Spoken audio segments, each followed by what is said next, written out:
सुचिर बालाजी। सुचिर बालाजी। सुचिर बालाजी। सुचिर बालाजी। क्या सच बोलने की, गलत के खिलाफ आवाज उठाने की यही कीमत होती है जो 26 साल के सुचिर बालाजी को चुकानी पड़ी?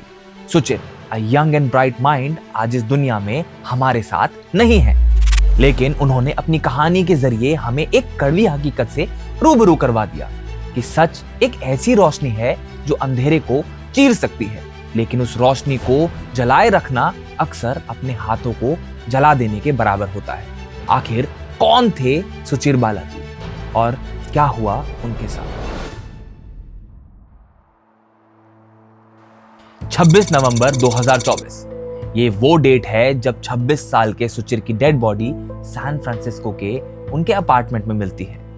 इनिशियल इन्वेस्टिगेशन के बाद पुलिस इसे सुसाइड डिक्लेयर कर देती है, लेकिन क्या ये सच में एक सुसाइड केस है या इसके पीछे कुछ और ही कहानी है? ये एक सवाल आज उनके पेरेंट्स, उनके फ्रेंड्स और जो लोग उनके काम को अप्रिशिएट करते थे उन सभी के दिमाग में चल रहा है। सुचिर बालाजी एक आर्टिफिशियल इंटेलिजेंस रिसर्चर और ओपन एआई के फॉर्मर एम्प्लॉय थे, जहां उन्होंने 2020 से लेकर 2024 तक काम किया था।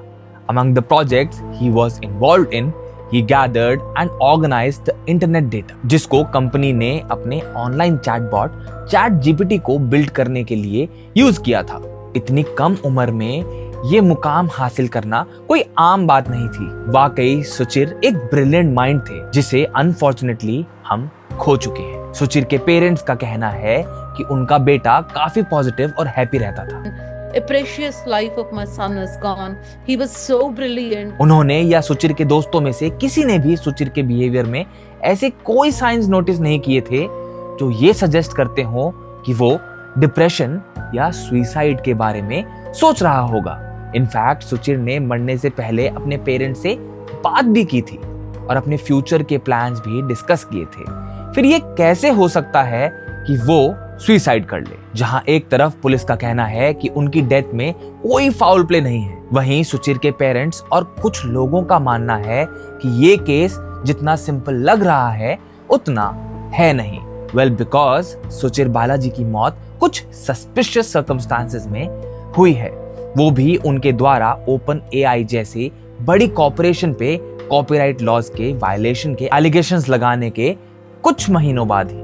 He was planning to take illegal action against OpenAI. मरने से पहले उन्होंने एक्स, जो कि पहले ट्विटर हुआ करता था, पे ये स्टेटमेंट पोस्ट की थी। शुरू में मुझे कॉपीराइट, फेयर यूज एक्सेट्रा के बारे में ज्यादा पता नहीं था, लेकिन जब मैंने जेन एआई कंपनीज के अगेंस्ट फाइल लॉसूट देखे तो मुझे इनके बारे में जानने की क्यूरियोसिटी हुई। जब मैंने इस इशू को अच्छे से समझने की कोशिश की तो मैं इस कंक्लूजन पर पहुंचा कि फेयर यूज काफी अनरियलिस्टिक डिफेंस लगता है काफी जनरेटिव एआई प्रोडक्ट्स के लिए, क्योंकि वो ऐसे सब्स्टिट्यूट बना सकते हैं जो उन डेटा से कंपीट करते हैं जिसमें उन्हें ट्रेन किया गया है। वैसे ऐसा नहीं था कि उन्होंने ये पहली बार आउट ऑफ द ब्लू बोला हो। जैसे मैंने शुरू में मेंशन भी किया था कि सुचिर ने ओपन एआई के साथ 4 साल काम किया था। उसके बाद अगस्त 2024 में उन्होंने ओपन एआई को छोड़ दिया था क्योंकि उन्हें कंपनी के बिजनेस प्रैक्टिसेस सही नहीं लग रहे थे। लेकिन उन्होंने सिर्फ अपनी जॉब ही नहीं छोड़ी बल्कि सच के खिलाफ आवाज उठाने का फैसला भी किया, जिसके चलते उन्होंने पहली बार कंपनी को पब्लिकली क्रिटिसाइज करते हुए ये कहा कि ओपन एआई ने ChatGPT डेवलप करने के लिए यूएस कॉपीराइट लॉज का वायलेशन किया।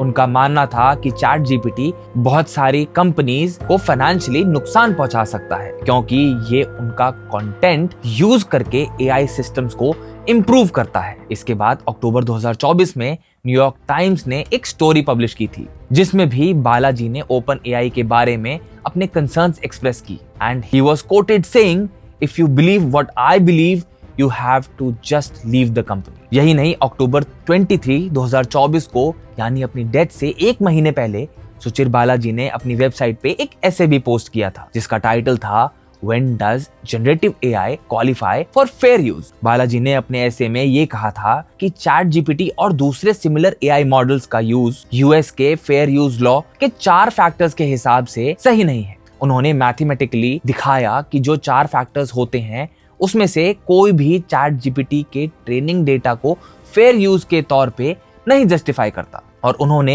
ये भी बोला ये आर्ग्यूमेंट सिर्फ चैट जीपीटी के लिए नहीं बल्कि और भी एआई प्रोडक्ट्स के लिए वैलिड है जो अलग अलग फील्ड्स में यूज हो रहे हैं। इसी कॉन्स्पिरेसी थ्योरी की वजह से कि उनकी मौत और उनके ओपन एआई के अगेंस्ट क्रिटिसिज्म के बीच कुछ कनेक्शन हो सकता है। change.org पर एक पिटीशन फाइल हुई है जिसमें सुचिर की मौत की प्रॉपर और फेयर इन्वेस्टिगेशन करने की डिमांड की गई है। लोगों का मानना है कि ओपन एआई जैसे बड़े ऑर्गेनाइजेशन के हिस्सा होने के बावजूद सुचिर ने अपने एथिकल प्रिंसिपल्स के साथ कॉम्प्रोमाइज नहीं किया। उन्होंने एआई की ट्रेनिंग डेटा सेट्स पर सवाल उठाए, ओपनली ओपन एआई और टेक जायंट्स की प्रैक्टिसेस को चैलेंज किया, जो कि एक बहुत ही करेजस स्टेप था, वो भी इतनी कम उम्र में। लेकिन उनके इसी courage to question, to challenge and to fight for what's right की वजह से सुचिर के पेरेंट्स ने अपने ब्रिलियंट माइंडेड बच्चे को खो दिया।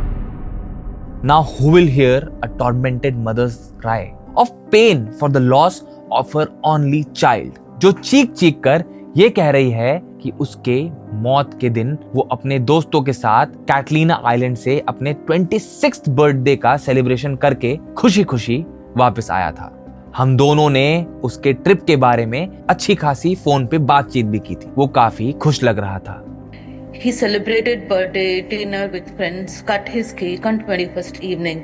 27th, he headed back to LA. When Suchir got out of Uber in front of his apartment complex, leasing office manager Corey saw him and he spoke to Suchir. He was happy. And we also spoke to his friends who accompanied him to the trip to LA and Catalina Island. We have the pictures and they also confirmed he was upbeat and happy. He had a blast. सुचिर इतना बहादुर था कि वो whistle blower बन गया। उसने openly open AI को expose किया था, वो भी एक्स, न्यूयॉर्क टाइम्स और अपनी वेबसाइट पर। But just a week after he was named as a witness for the New York Times, he was found dead. Basically उनकी मां का कहना है कि जब मेरा बेटा इतना बहादुर था कि वो अपनी जान की परवाह किए बिना ओपन एआई को पब्लिकली एक्सपोज कर रहा था, तो वो सुसाइड कैसे कर सकता है? हो ना हो, his death appears to be under suspicious circumstances। और अपनी इन्हीं इंट्यूशंस पर भरोसा करते हुए सुचिर के पेरेंट्स ने एक प्राइवेट ऑटोप्सी करवाई जिसमें कुछ शॉकिंग डिटेल्स सामने आई हैं। जैसे उन्हें पता चला कि सुचिर के सर पर चोट लगने के निशान थे, जो नेचुरल डेथ या सुसाइड के केस में नहीं होने चाहिए थे। साथ ही सुचिर की बॉडी पर ऐसे साइंस मिले जो ये दिखाते हैं कि सुचिर ने अपने ऊपर होने वाले अटैक के खिलाफ स्ट्रगल किया था मरने से पहले। When we went to the apartment, we found that the bedroom was ransacked, and we also found there was a sign of fight in the bathroom. And when we fed the picture to ChatGPT, we figured out that the splatter of blood is not like what it's supposed to be as per the cause of death. And we also found separate plots of blood in the bathroom, indicating he may have been hit. सुचिर के parents ने कुछ और details भी note की, जैसे एक pen drive जो सुचिर के पास, जो उनकी रिसर्च और पर्सनल डेटा का हिस्सा थी, वो मिसिंग है।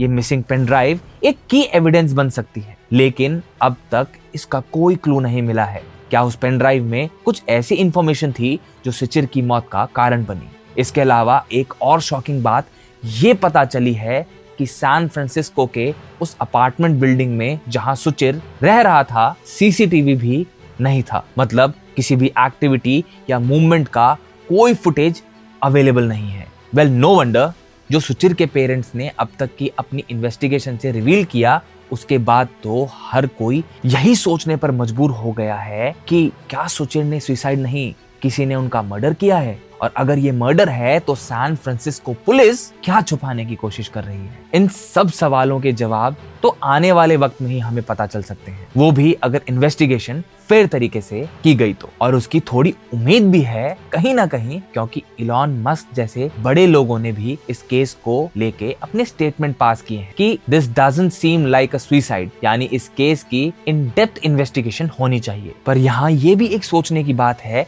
कि क्या ये रिएक्शन सुचिर के लिए है या ओपन एआई के ऊपर होने वाले इम्पैक्ट के लिए। और उससे भी बड़ा सवाल ये है दोस्तों कि क्या ये एक वेकअप कॉल है कि इंडस्ट्री में ट्रांसपेरेंसी और एथिक्स पे ज्यादा ध्यान देने की जरूरत। फिलहाल देखा जाए तो पब्लिक और टेक कम्युनिटी काफी एक्टिवली इस केस को फॉलो कर रही है। ट्विटर और सोशल मीडिया प्लेटफॉर्म पर जस्टिस फॉर सुचिर के टैग्स भी ट्रेंड हो रहे हैं। लोगों का मानना है कि अगर इस केस को प्रॉपर्ली इन्वेस्टिगेट नहीं किया गया तो सुचिर बालाजी की मौत सिर्फ एक नंबर बन के रह जाएगी, जो किसी भी लेवल पर एक्सेप्टेबल नहीं है।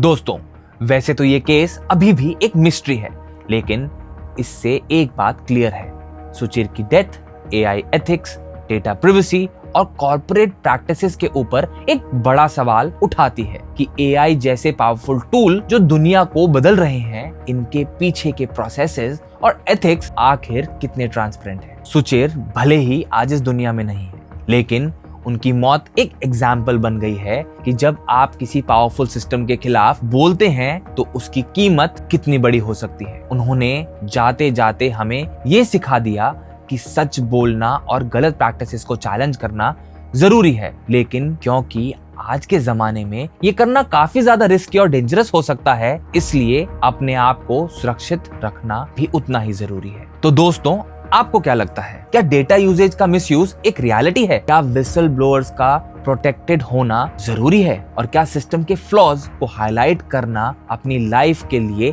एक डेंजर बन सकता है? कमेंट में अपनी राय जरूर शेयर करें। और अगर आपको लगता है कि ऐसे केसेस को दबाया नहीं जाना चाहिए, बल्कि जो सच है वो बाहर आना चाहिए, तो वीडियो को लाइक करें और ज्यादा से ज्यादा इसे शेयर करें। हम आपसे मिलते हैं अपनी नेक्स्ट वीडियो में, तब तक अपना ख्याल रखें। Thanks for watching the video and see you in the next video.